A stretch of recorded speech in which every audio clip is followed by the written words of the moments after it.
Une nouvelle fois, bonjour et bienvenue sur notre chaîne YouTube Complexe Scolaire Nyota. Pour ceux qui viennent de se joindre à nous, je m'appelle Monsieur André Kionga. Je suis professeur de sciences commerciales au Complexe Scolaire Nyota et aujourd'hui, encore une fois, j'aimerais partager avec vous une leçon d'exercice d'application sur le cours d'économie de développement. Très chers élèves, avant de nous quitter la fois dernière, nous avions commencé notre chapitre que nous avons intitulé le problème de développement. Un grand chapitre qui a plusieurs points et nous avions eu à identifier les différents obstacles qui empêchent aux pays sous-développés, aux pays du tiers-monde, de pouvoir décoller dans le sens d'avoir un élan vers le développement. Et parmi ces obstacles, nous avions énuméré les obstacles qui sont liés à la nature, à l'homme et au capital.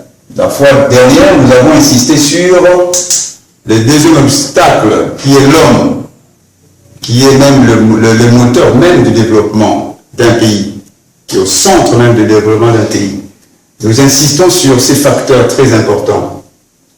Alors, dans son premier point, densité, nous avons eu à définir lors des séances précédentes, et on a vu, à part de densité, nous avons parlé de l'optimum de la population, l'urbanisation, on a parlé du travail, on a parlé de l'éducation et on a parlé de la croissance démographique. Toutes ces notions touchent à l'homme, le cœur même du développement. Alors la fois dernière, nous avions du côté pratique retenu une application où nous avons eu à calculer la densité. À titre de rappel, la densité, autrement appelée nombre d'habitants au kilomètre carré, comment nous l'obtenons? Qui peut nous rappeler? Très bien, nous avions dit, on trouve le nombre d'habitants par kilomètre carré ou la densité en prenant la population totale d'un État par la superficie de cet État. Voilà. Et nous avons fait une application là-dessus, une application très simple.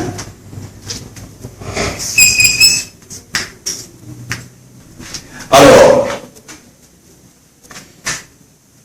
concernant le point F de croissance démographique, dont nous avions parlé aussi lors des séances précédentes, on avait vu les facteurs qui favorisent l'augmentation du taux de natalité. Nous les avons énumérés. Vous les avez dans vos notes de cours. Nous avons également vu les facteurs qui favorisent l'augmentation du taux de mortalité. Et c'est à ce point ici que va porter notre application du jour. Nous devons savoir comment détermine-t-on certaines variables.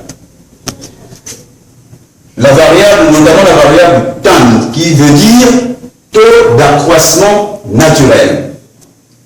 Le taux d'accroissement naturel est obtenu par la différence entre le taux de natalité et le taux de mortalité. Donc, taux de natalité moins taux de mortalité, nous obtenons le taux d'accroissement naturel d'une population. Quant au taux de croissance démographique, parce que nous parlons de la croissance démographique, on peut arriver à en déterminer le taux. Par quelle formule? Le taux de croissance démographique est obtenu en prenant le taux de natalité plus le taux d'immigration, souvenez-vous, la fois passée, TI c'est taux d'immigration, moins le taux de mortalité plus le taux d'émigration. Mais nous pouvons aussi obtenir le même taux par une autre formule. Lorsque nous disons que le taux d'accroissement naturel est égal au taux de natalité moins le taux de mortalité, donc nous pouvons dire aussi que le taux de croissance démographique peut être obtenu en prenant le taux d'accroissement naturel, voilà, c'est-à-dire lorsque nous chassons les parenthèses, mathématiquement parlant, nous avons le taux de natalité, quand on chasse la parenthèse, le signe moins est là, moins le taux de mortalité. Justement, ça représente le TAN, donc le taux d'accroissement naturel. Taux de natalité moins taux de... Alors le reste, c'est quoi? Plus le taux d'immigration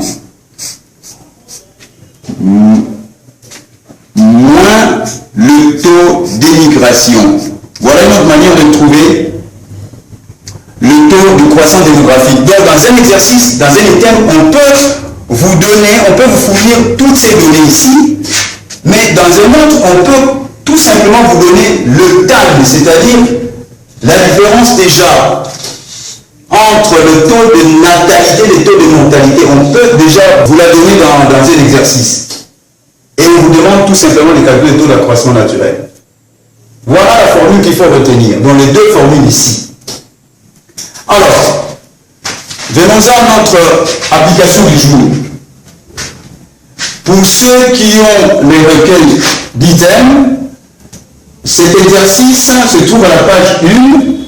Il s'agit du 4e exercice. Une petite parenthèse que je vais refermer immédiatement. Pour ceux qui n'ont pas encore les recueils, je vous exhorte d'avoir ces recueils parce que c'est un document de travail, un instrument de travail qui nous permet d'avancer et où nous retrouvons beaucoup d'exercices qui nous aident vraiment à pratiquer toutes les matières que nous avons vues précédemment et notamment celles d'aujourd'hui.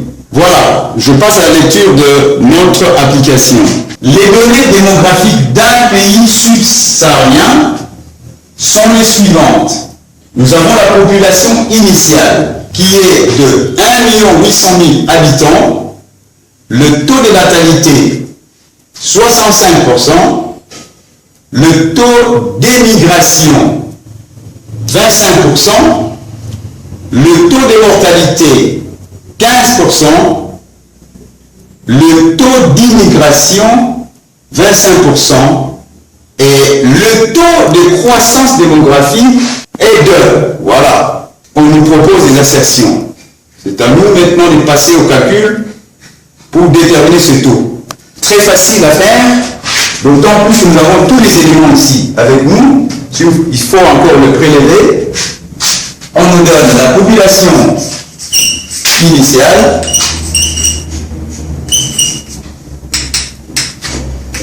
1 800 000 »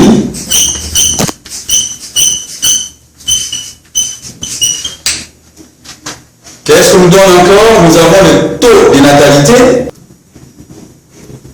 Taux de natalité, on nous donne 65%.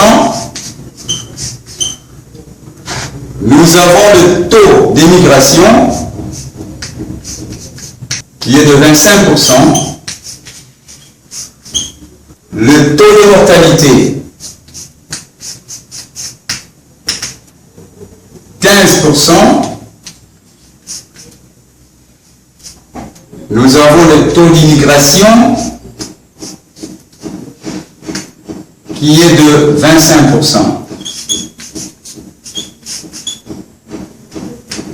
Si nous avons tous ces éléments, eh bien, nous ne faisons que les remplacer dans la formule.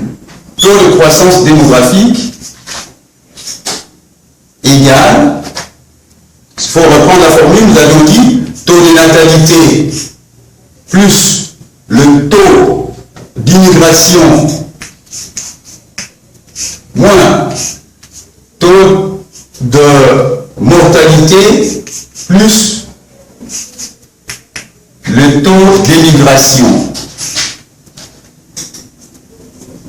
En remplaçant chaque variable par sa valeur, nous avons taux de natalité 65%, Taux d'immigration 25%, moins. Taux de mortalité 15%. Taux d'immigration 25% également. Voilà. Ce qui nous donne 65% plus 25%, nous avons 90% moins 15% plus 25%, 40%. Et donc la différence nous donne la réponse définitive, nous obtenons 50%. Voilà. Et donc, si vous venez, si vous consultez les différentes propositions, la réponse tombe ici, c'est la 5e assertion ou proposition. Voilà. Si je peux revenir sur la densité dont nous avons parlé la fois passée, je fais remarquer une chose. Lorsqu'il faut calculer la densité, basez-vous sur cette variable ici, population totale. La population totale dans les données doit attirer votre attention avant de commencer à résoudre l'item. Parce que dans certains items, on peut déjà vous donner cette population totale et on vous ajoute les autres éléments qui deviennent à ce moment-là des éléments distracteurs tout simplement. Mais lorsque, lors du calcul, vous tenez compte de ces éléments-là, vous êtes piégé parce que parmi les abstractions, vous allez trouver effectivement une réponse.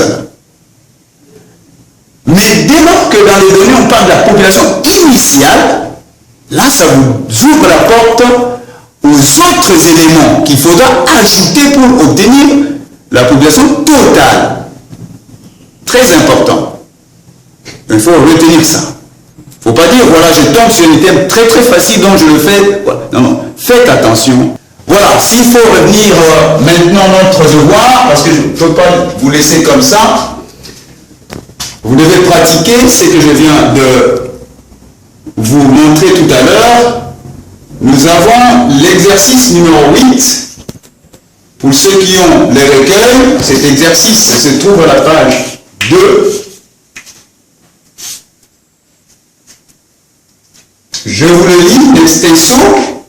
Les données démographiques d'un pays subsaharien sont les suivantes.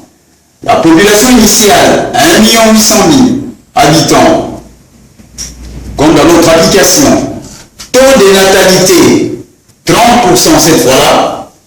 Taux d'immigration, 5%. Taux de mortalité, 20%. Taux d'immigration, 10%. Le taux de croissance démographique est de... C'est à vous de le déterminer.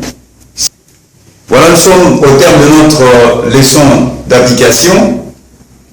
Nous ne pouvons pas nous séparer comme ça. C'est juste un petit rappel, lesquels portent sur le respect strict des mesures ou de gestes barrières afin de nous épargner nous-mêmes et d'épargner les autres de la contamination de cette pandémie qui continue à ravager l'espèce humaine. Merci, au revoir et à très bientôt sur la même chaîne.